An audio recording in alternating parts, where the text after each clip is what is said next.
हाय friends, आपके channel maths by Pintu Chaudhary में आपका स्वागत है। और आज हम पढ़ने वाले हैं नंबर्स के बारे में। तो इस चैप्टर को आप पूरा देखना। जैसे अगर मैं स्टार्ट करूं, नंबर्स कहाँ से स्टार्ट होते हैं, जैसे हम देखते हैं 1 2 3 0 √5 √7, इन सब के बारे में पढ़ेंगे कि इनको क्या कहते हैं। तो चलो स्टार्ट करते हैं। जैसे अगर मैं पहला स्टार्ट करूं, पहला आपका क्या है, नेचुरल नंबर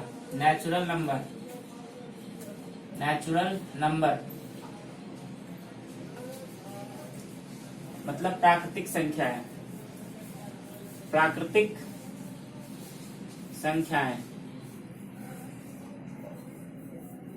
तो नेचुरल नंबर क्या होते हैं? नेचुरल नंबर आपके क्या होते हैं? जो हम काउंटिंग नंबर है, जो हम काउंटिंग करते हैं 1 2 3 4 5, ये सारे क्या है, नेचुरल नंबर है। तो प्राकृतिक संख्या कौन सी संख्या है?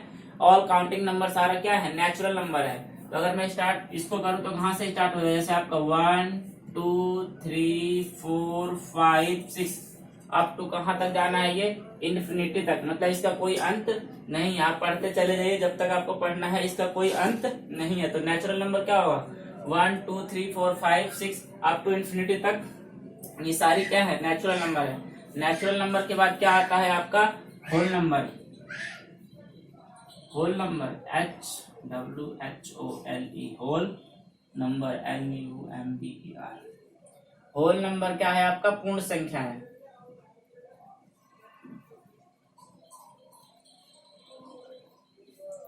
तो होल नंबर्स क्या होते हैं? होल्स नंबर जो हमारा नेचुरल नंबर होता है, नेचुरल नंबर में अगर हम यहाँ पे ओनली 0 इंक्लूड कर लें, 0 इंक्लूड करने के बाद ये नेचुरल नंबर हम इंक्लूड कर लें, नेचुरल नंबर, तो ये क्या हो जाएंगे? आपके होल नंबर्स हो जाएंगे। मतलब मैं समझाने की कोशिश क्या कर रहा हूँ कि होल नंबर में आपका क्या, केवल 0 ऐड हो जाता है, आपका 0 इंक्लूड हो जाएगा। 0 1 2 3 4 5 6 अप टू इन्फिनिटी तक, ये भी आपके अनंत तक जाएंगे। तो ये क्या होते हैं? होल नंबर है। होल नंबर के बाद अगर हम पढ़ें थर्ड, तो क्या है? इंटीजर्स। क्या है आपके?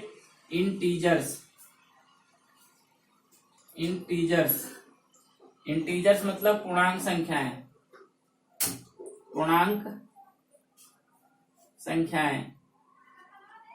तो पूर्णांक संख्याएं क्या होती हैं? ये वे नंबर होते हैं जिसमें आपका इंटीजर क्या है, इसमें आपके जैसे अगर नेगेटिव नंबर भी आ जाते हैं और 0 भी आ जाता है और आपका पॉजिटिव नंबर भी आ जाते हैं। तो इंटीजर क्या है? इंटीजर में आपका नेचुरल नंबर भी आ जाएगा, होल नंबर भी आ जाएगा, और इसके अलावा जितने भी हमारे नेगेटिव नंबर हैं ये सारे ऐड हो जाएंगे। जैसे अगर मैं आपको नंबर लाइन पर रिप्रेजेंट करके दिखाऊं इसको, तो हमारे बीच में यहाँ पे क्या आ जाता है? 0। अगर इस साइड हम जाएंगे तो क्या होगा आपका? 1 2 3 4 5, ये आपका चलता जाएगा। अगर मैं इस साइड आऊं तो -1 -2 -3 और ये -4 अप टू इन्फिनिटी। अगर मैं इसकी बात करूं यहाँ से यहाँ तक, तो ये आपके क्या होंगे? नेचुरल नंबर होगा। अगर 0 को हम ऐड कर ले तो ये आपका क्या हो जाएगा? होल नंबर हो जाएगा। तो इसमें ये वाला नंबर क्या हो गया? एक्स्ट्रा इंक्लूड हो गया। मतलब कहने का मतलब क्या है? इंटीजर नंबर क्या होते हैं? इंटीजर नंबर में आपका पॉजिटिव वैल्यू भी होती है, नेगेटिव वैल्यू भी होती है, और इसमें 0 भी इंक्लूड होता है। तो इंटीजर्स क्या हो गए? इंटीजर नंबर क्या होंगे? जैसे अगर मैं कहूं -2, क्या ये इंटीजर है? हाँ इंटीजर है। मैंने कहा -1, क्या इंटीजर है? हाँ इंटीजर है। मैंने कहा 0, ये क्या इंटीजर है? तो इंटीजर है। मैंने कहा 1 2 3 4 5 6 100, ये सारे अगर आप जब तक पढ़, ये सारे क्या है? आपके इंटीजर्स हैं। तो इंटीजर्स नंबर क्या होते हैं? इंटीजर्स नंबर में आपका पॉजिटिव वैल्यू भी रहती है, 0 भी रहता है, और आपका नेगेटिव वैल्यू भी रहता है। तो ये क्या है? आपके इंटीजर्स क्या है? 0 भी आपका रहेगा, 1 2 3 4 5 अप टू इन्फिनिटी तक ये भी जाएगा। फिर आपका इधर भी ऐसे -1 -2 -3 -4, तो ये सारे क्या हैं? इंटीजर्स हैं। तो इंटीजर्स में आपका क्या आता है? पॉजिटिव वैल्यू 0 भी इंक्लूड हो जाएगा और नेगेटिव वैल्यू भी आ जाएगी। मतलब समझाने की कोशिश क्या कर रहा हूं मैं, यहाँ से यहाँ तक आपका क्या हो जाएगा? ये तो नेचुरल नंबर हो जाएगा, और यहाँ से यहाँ तक क्या आएगा? होल नंबर भी हो जाएगा, और एक्स्ट्रा ये क्या है, नेगेटिव नंबर जुड़ जाते हैं। तो इंटीजर्स क्या होते हैं, इंटीजर्स नंबर में नेगेटिव वैल्यू भी, जीरो भी ऐड हो जाते हैं और पॉजिटिव वैल्यू भी आती है। तो इंटीजर्स के बाद अगर हम और पढ़ें तो इसमें और क्या आएगा आपका, इंटीजर्स के बाद हम पढ़ते हैं इवन नंबर। इवन नंबर क्या होते हैं, इवन नंबर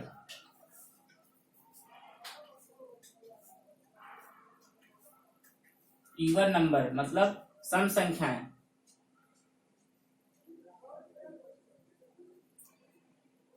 इवन नंबर वे नंबर होते हैं जिन संख्याओं को अगर हम 2 से भाग दें और वो पूरा 2 से क्या हो, डिविजिबल हो जाए, तो उसको क्या कहेंगे, हम इवन नंबर कहेंगे। इवन नंबर किसे कहते हैं, किसी संख्या को हम 2 से भाग दें और पूरा पूरा क्या हो जाए, विभाज्य हो जाए, मतलब डिविजिबल हो जाए, तो उसको हम क्या कहते हैं, इवन नंबर कहते हैं।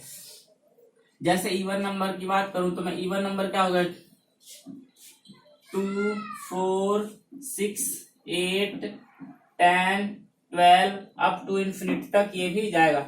अच्छा, अगर मैं आपसे कहूं कि 4, 5, 6, 7, 8, 9 क्या ये इवन नंबर है, तो ये आपका इवन नंबर नहीं है। क्यों, इवन नंबर को आइडेंटिफाई करने का अगर आप ध्यान रखो तो अगर लास्ट डिजिट आपका क्या है, 2, 4, 6, 8, ये अगर 0, ये अगर वैल्यू आती है 2, 4, 6, 8 या 0, तो वो क्या हो जाएंगे, इवन नंबर हो जाएंगे। लास्ट में यहाँ पे आनी चाहिए, यहाँ पे 9 है तो ये इवन नंबर नहीं है। अगर यही आपका यहाँ पे अगर 2 रहता तो क्या हो जाता आपका, ये इवन नंबर हो जाता। क्या हो जाता आपका, ये इवन नंबर होगा। अगर इसको हम 2 से भाग देंगे तो ये पूरा क्या हो जाएगा, 2 से डिविजिबल हो जाएगा। तो इवन नंबर क्या होते हैं, इवन नंबर वे नंबर होते हैं जिनको हम अगर 2 से डिवाइड करें और पूरा पूरा क्या हो जाए, डिवाइड हो जाए, तो वो क्या होगा, इवन नंबर होगा। अगर मैं बात करूं 4, 7, 0, क्या आपका ये इवन नंबर है, इवन नंबर है।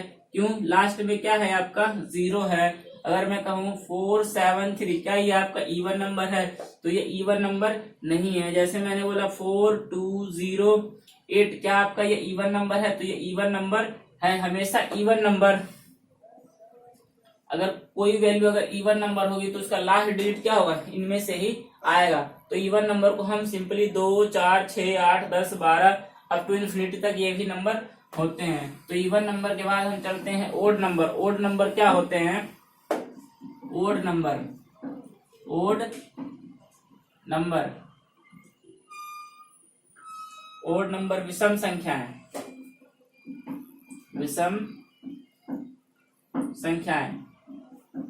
ओड नंबर क्या होते हैं, जैसे मैंने बोला आपका ओड नंबर विषम संख्या क्या होती है, जैसे मैं बोला 3, 5, 7, 9, 11, 13, 15, ये सारे क्या है आपके अप टू इन्फिनिटी तक, ये सारे क्या है, ओड नंबर है।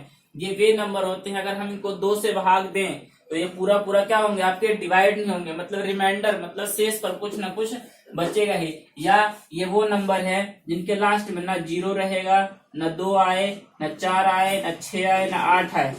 इसके अलावा अगर लास्ट डिजिट को याद देखो, यहाँ पे इनमें से 3 है, नहीं है, क्या 5 है, इनमें नहीं है, क्या 7 है, नहीं है, तो ये सारे क्या हो गए, ओड नंबर हो गए। तो ओड नंबर को कैसे आइडेंटिफाई करोगे, जैसे मैंने कहा 975, क्या ये आपका ओड नंबर है, तो हाँ ये ओड नंबर है। क्यों, क्योंकि इवन नंबर की कोई वैल्यू किस पे एंड होगी, 0 पे एंड होगी, या 2 पे एंड होगी, या 4 पे, 6 पे, या 8 पे एंड होगी। तो ये आपका क्या है, ओड नंबर है। तो ओड नंबर क्या होते हैं, अगर हम इनको 2 से डिवाइड करें तो रिमाइंडर कुछ ना कुछ बचेगा, कुछ ना कुछ क्या, एक रिमाइंडर हमेशा बचेगा। तो ओड नंबर क्या होता है, इवन नंबर आपने आइडेंटिफाइड कर लिया। इवन नंबर क्या होते हैं, वे नंबर अगर हम उनको 2 से डिवाइड करें तो पूरा पूरा क्या होता है, वो नंबर डिवाइड हो जाएगा। अगर हम ओड नंबर की बात करें तो ओड नंबर आपका क्या होता है, अगर हम इसको अगर 2 से डिवाइड करें तो इसमें रिमाइंडर कुछ ना कुछ, मतलब 1 रिमाइंडर हमेशा आपका बचेगा। ओड नंबर इवन नंबर को आइडेंटिफाई करने के लिए क्या है, अगर इवन नंबर की बात करो तो ध्यान रखना लास्ट में 0 आएगा, 2 आएगा, 4 आएगा, 6 आएगा और 8 आएगा।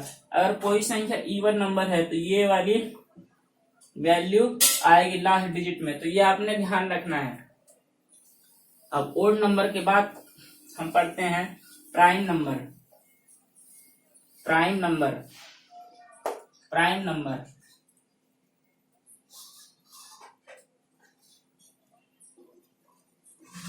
प्राइम नंबर मीन्स अभाज्य संख्या है।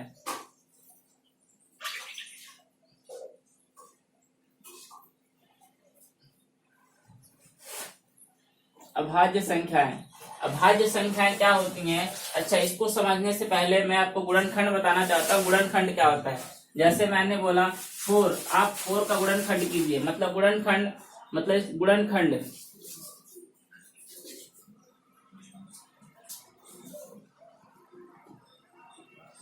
गुणनखंड या फैक्टर, इसको समझने से पहले, प्राइम नंबर को समझने से पहले हम किसके बारे में समझते हैं? गुणनखंड के बारे में। जैसे मैंने आपको बोला कि 4 का फैक्टर बनाओ, तो 4 का फैक्टर बनाने का मतलब ये है कि 4 किस किस के टेबल में आता है, मतलब किस किस के पहाड़े में आता है। तो 4 किसके पहाड़े में आता है? 1 के पहाड़े में भी आता है आपका, और किसके पहाड़े में आता है? 2 के पहाड़े में भी आता है, और आपका किसके पहाड़े में आता है? 4 के पहाड़े में भी आता है। अगर मैं आपसे, तो इसको क्या कहेंगे? 4 का फैक्टर या 4 का गुणनखंड। अगर मैं आपसे कहूँ 25 का फैक्टर करिए, मतलब गुणनखंड करिए, तो 25 का फैक्टर क्या होगा? ये किसके टेबल में आता है आपका? 1 का। 1 के बाद ये किसके टेबल में आएगा? 5 के बाद ये किसके टेबल में आएगा? 25। अगर मैं आपको बोलूं कि 16 का गुणनखंड या फैक्टर करिए, तो इसका 16 का फैक्टर क्या होगा? ये किसके पहाड़े में आता है? 1 और 2 और 4 और 8 और ये 16। तो ये इससे हम गुणनखंड निकालते हैं। तो अब आते हैं प्राइम नंबर में। प्राइम नंबर क्या होता है? ये वे नंबर होते हैं। प्राइम नंबर क्या होते हैं? ध्यान से सुनिए, ये वे नंबर होते हैं जिनका केवल 2 फैक्टर होता है। प्राइम नंबर क्या होते हैं? ये वैसे नंबर होते हैं, अगर हम उनका फैक्टर करें तो उसका केवल कितना फैक्टर आएगा? 2 फैक्टर आएगा। जैसे मैं आपको बोलूं 2, तो 2 का फैक्टर करेंगे तो 2 के कितने फैक्टर हो रहे हैं? 2 किसके किसके टेबल में आता है? ये 1 के टेबल में आता है और 2 के टेबल में आता है। तो इस तरह 2 के कितने फैक्टर हुए? केवल 2 फैक्टर हुए। अगर मैं आपसे बोलूं 7, तो 7 के कितने फैक्टर हुए? तो ये 7 देखना है आपने कि किसके टेबल में आता है। तो 7 किसके टेबल में आता है? केवल 1 के टेबल में आता है और 7 के टेबल में आता है। तो मैंने अभी प्राइम नंबर की डेफिनेशन क्या बताई? प्राइम नंबर उस नंबर को कहेंगे जिस नंबर का केवल 2 फैक्टर हो। जैसे अगर मैं बात करूं, मैंने बात करा आपका 9, तो 9 क्या है आपका? 9 किसके टेबल में आता है? 1 के टेबल में आता है, फिर किसके टेबल में आता है? 3 के टेबल में आता है, फिर किसके टेबल में आता है आपका? 9 के टेबल में आता है। तो यहाँ पे इसके फैक्टर कितने हो गए? 3 फैक्टर हो गए। तो ये आपका क्या होगा? ये प्राइम नंबर नहीं होगा। प्राइम नंबर होने की कंडीशन क्या है? प्राइम नंबर तभी होगा जिसके केवल 2 फैक्टर हो, जिसके केवल 2 फैक्टर हो। तो प्राइम नंबर के एग्जैक्टली 2 फैक्टर होने चाहिए। एग्जैक्टली कितने फैक्टर होने चाहिए? एग्जैक्टली 2 फैक्टर होने चाहिए। एग्जैक्टली कितने फैक्टर होने चाहिए? 2 फैक्टर होने चाहिए। अगर मैं बात करूं, क्या आप इनमें से बताओ, जैसे मैंने बोला 24 एंड 27 एंड 23, तो इनमें से क्या ये 24 प्राइम नंबर है? तो प्राइम नंबर के लिए अभी डेफिनेशन क्या बताया गया? ओनली 2 फैक्टर होने चाहिए। मतलब 24 किस किस के टेबल में आता है? तो 24 आपका तो 1 के टेबल में भी आता है, फिर 2 के टेबल में भी आता है, फिर 3 के टेबल में भी आता है, फिर 4 के टेबल में भी आता है, फिर 6 के टेबल में भी आता है, और फिर 8 के टेबल में भी आता है, फिर 12 के टेबल में भी आता है, और 24 के टेबल में। तो इसके तो इतने सारे फैक्टर हो गए। तो ये आपका क्या होगा? प्राइम नंबर नहीं होगा। प्राइम नंबर नहीं होगा। प्राइम नंबर कौन सा होगा? जिसके केवल 2 फैक्टर हो। तो इसको देखते हैं, ये किसके टेबल में आता है? ये तो 1 के टेबल में भी आता है, फिर 3 के टेबल में भी आता है, और 9 के टेबल में भी आता है, और आपका ये 27 के टेबल में भी आता है। तो इसके कितने फैक्टर हो गए? इसके भी 2 फैक्टर से ज्यादा फैक्टर हो गए। तो ये भी क्या है? आपका प्राइम नंबर नहीं है। अगर हम बात करें 23 किसके टेबल में आता है? 23 आपका किसके? 1 के टेबल में आता है और 23 के टेबल में आता है। तो इसके केवल 2 फैक्टर हो रहे हैं। तो ये क्या है? ये प्राइम नंबर है। तो प्राइम नंबर को हम समझ चुके हैं। इसके बाद हम करते हैं प्राइम नंबर के बाद composite number. Composite number, composite number,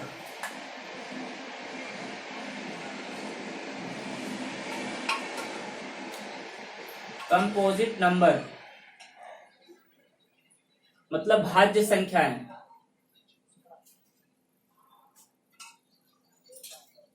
अभी हमने पढ़ा प्राइम नंबर क्या होता है। प्राइम नंबर में एग्जैक्टली 2 फैक्टर होने चाहिए। अच्छा, अगर उसमें और मैं आपको बताऊं, अगर मैं आपसे पूछूं एक ऐसे प्राइम नंबर बताओ, एक ऐसा प्राइम नंबर बताना है जो क्या हो, इवन नंबर में भी हो और क्या हो, प्राइम नंबर भी हो, तो ऐसा केवल 2 ही ऐसी एक वैल्यू है जो क्या है, ये इवन नंबर भी है और प्राइम नंबर भी है। देखो प्राइम नंबर की डेफिनेशन क्या है, जिसके केवल 2 फैक्टर हो। तो इसके कितने फैक्टर है, ये केवल 1 के पहाड़े में आता है और 2 के पहाड़े में भी आता है। और 2 एक ऐसा वैल्यू है जो क्या है, ये इवन नंबर में भी है। ध्यान रखना है इसको। अगर अब मैं बात करूं कंपोजिट नंबर की, कंपोजिट नंबर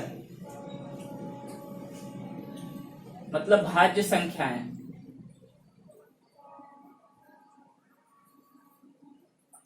तो कंपोजिट नंबर वे नंबर होते हैं जिसके 2 से ज्यादा फैक्टर हो। कितने हो, 2 से ज्यादा फैक्टर हो, वे सभी नंबर क्या होंगे, कंपोजिट नंबर होंगे।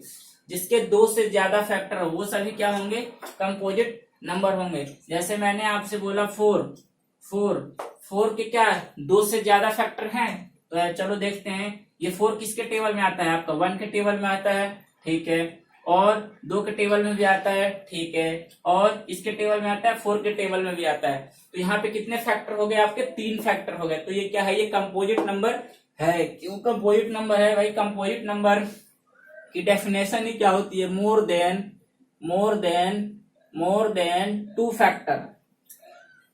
2 फैक्टर या गुणनखंड, 2 से ज्यादा इसके फैक्टर होने चाहिए। तो 4 क्या है, आपका कंपोजिट नंबर है। अगर मैं आपसे बोलूं क्या 18 कंपोजिट नंबर है, तो हाँ 18 क्या है, कंपोजिट नंबर है। कैसे, अगर मैं इसका फैक्टर बनाऊं तो क्या ये 1 के टेबल में नहीं आता है। क्या ये 2 के टेबल में नहीं आता, ये भी आता है। अगर 3 के टेबल में देखें तो 3 के टेबल में भी आता है, 6 में भी आता है, 9 में भी आता है और 18 में भी आता है।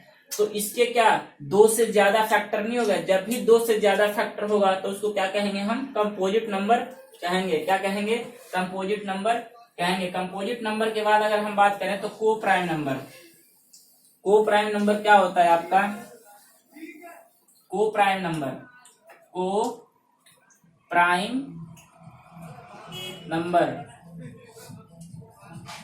नंबर मतलब सह अभाज्य संख्या है।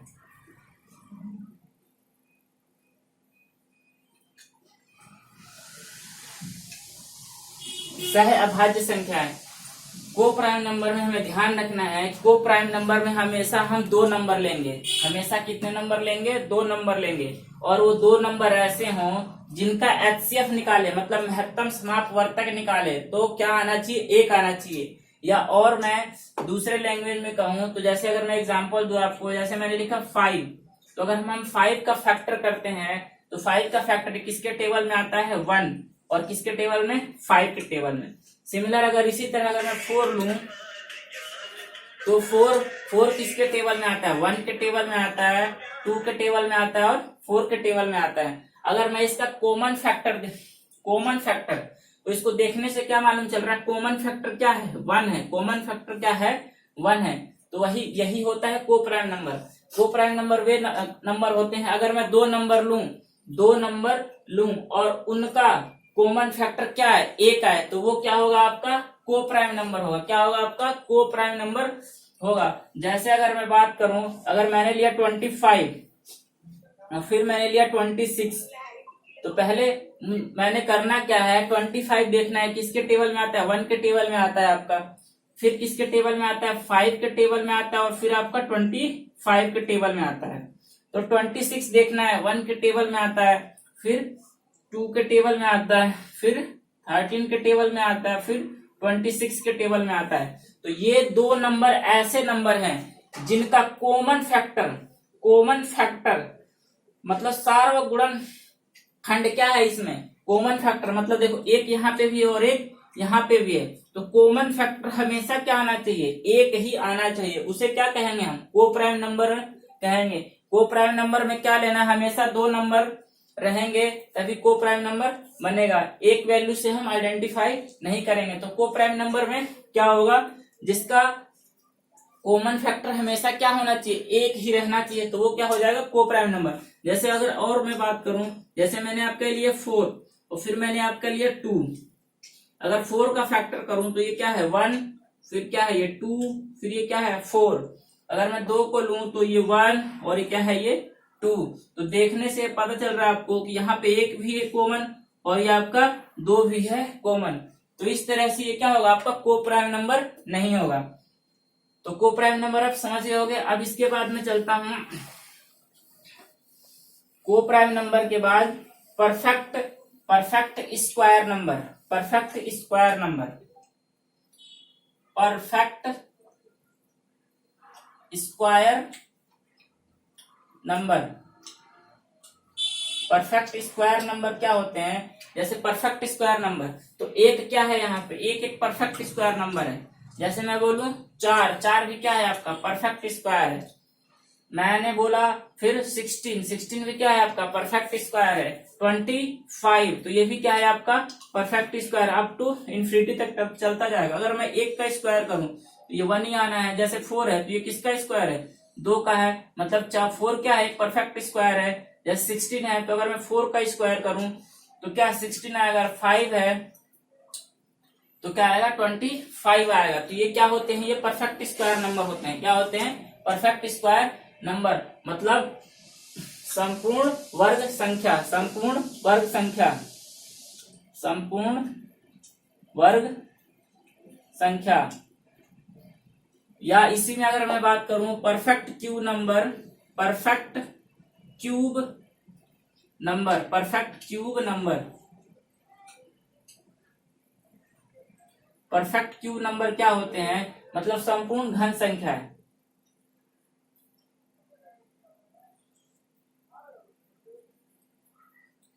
संपूर्ण घन संख्या क्या होती है, जैसे अगर मैं बात करूं 1 के बाद क्या आ गया आपका 8 के बाद आप ले लो 64, तो ऐसे नंबर 64 और ले लो आप 125। तो ये सारे नंबर क्या हैं आपके परफेक्ट क्यूब नंबर है। जैसे अगर मैं 1 का क्यूब करूं तो आपको क्या मिलेगा, 1 ही मिलेगा। 2 का क्यूब करूं तो क्या मिलेगा आपका 8 मिलेगा। अगर 4 का क्यूब करूं मैं आपको तो क्या मिलेगा, 5 का क्यूब करूं तो क्या मिलेगा आपका 125 मिलेगा। तो ये परफेक्ट स्क्वायर नंबर होते हैं, ये परफेक्ट क्यूब नंबर होता है। इसके बाद हम करते हैं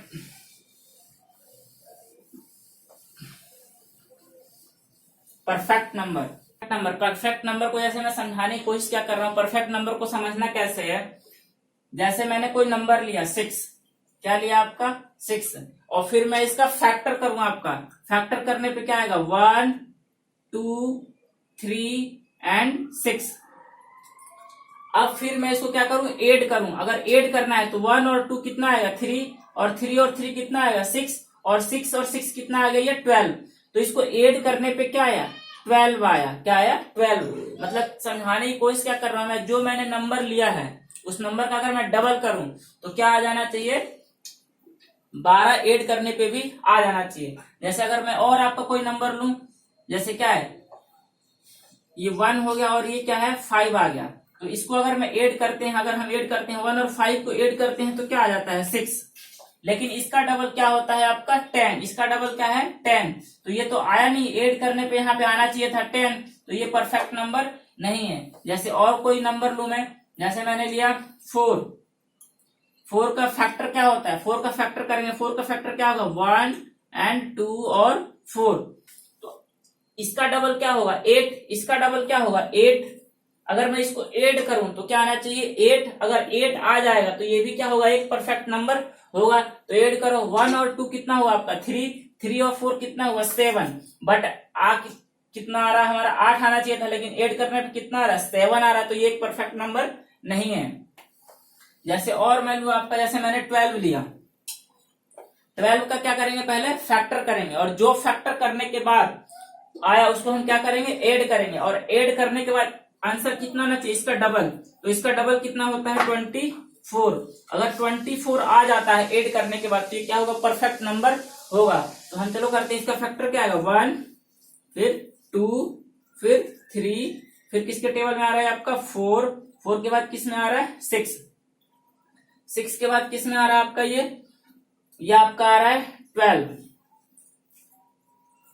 किसके टेबल में आ रहा है ये 1 के टेबल में आता है, फिर 2 के में भी आता है, फिर 3 में भी आता है, 4 में आता है, 5 में नहीं आता, 6 में आता है, 7 में भी नहीं आता, 8 में भी नहीं आता, 9 में भी नहीं आता, 11 में भी नहीं आता और सीधे किस में आता है 12 में भी आता है।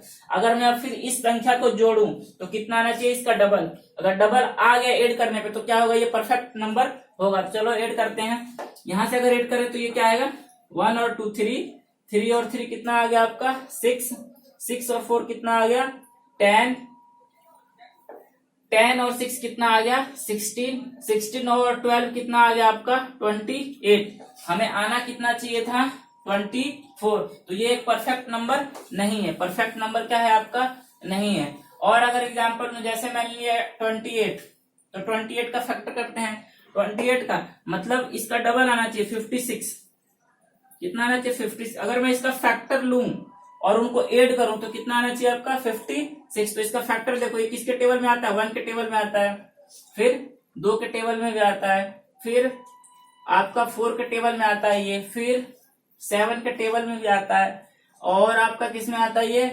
आपका 14 के टेबल में भी आता है और 28 के टेबल में आता है। अब मैं इसको ऐड करता हूं 1 2 4 7 14 28, अगर मैं इसको ऐड करूं तो क्या आना चाहिए 56 आना चाहिए। अगर 56 आ गया तो ये क्या है ये परफेक्ट नंबर है। तो ऐड करो 1 2 3 3 4 7 7 7 14 14 और 14 28 28 और 28 कितना आ गया आपका 56। तो इस तरह आपका क्या होगा ये भी परफेक्ट नंबर है। तो 6 भी परफेक्ट नंबर है और ये 28 भी क्या है आपका परफेक्ट नंबर है। इसके बाद चलो हम स्टार्ट करते हैं परफेक्ट नंबर के बाद रेशनल नंबर। क्या है आपका रेशनल नंबर, रेशनल नंबर ये सारे नंबर्स मोस्ट इंपोर्टेंट हैं। तो आपका रेशनल नंबर क्या है, रेशनल नंबर मतलब परिमेय संख्या है।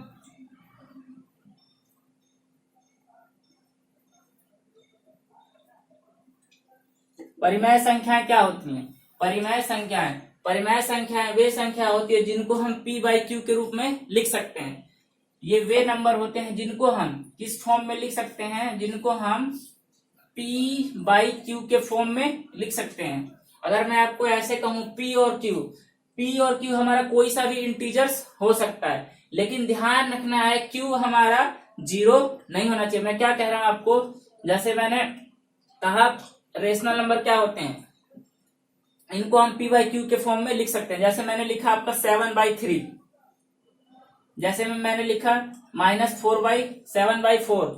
तो अगर इस फॉर्म में p की वैल्यू कुछ भी हो सकती है, p की वैल्यू क्या होगी कुछ भी होगी, कोई सा भी इंटीजर हो जाएगा आपका, और q भी कुछ भी हो सकता है। बट ये ध्यान रखना है q कभी भी 0 के बराबर नहीं होगा, मतलब q यहाँ पे 0 नहीं होगा, अदरवाइज कुछ भी हो सकता है। जैसे अगर मैं आपको एग्जांपल दूं रेशनल नंबर क्या होते हैं, जैसे मैंने बोला all natural number, natural number क्या होते हैं, ऑल नेचुरल नंबर क्या होता है 1 से स्टार्ट होता है 2 3 4, ये सारे क्या है रेशनल नंबर। कैसे, क्योंकि इनके नीचे क्या है 1 है, इसके नीचे भी क्या है 1 है, इसके नीचे भी क्या है 1 है। तो नेचुरल नंबर भी क्या है रेशनल नंबर है।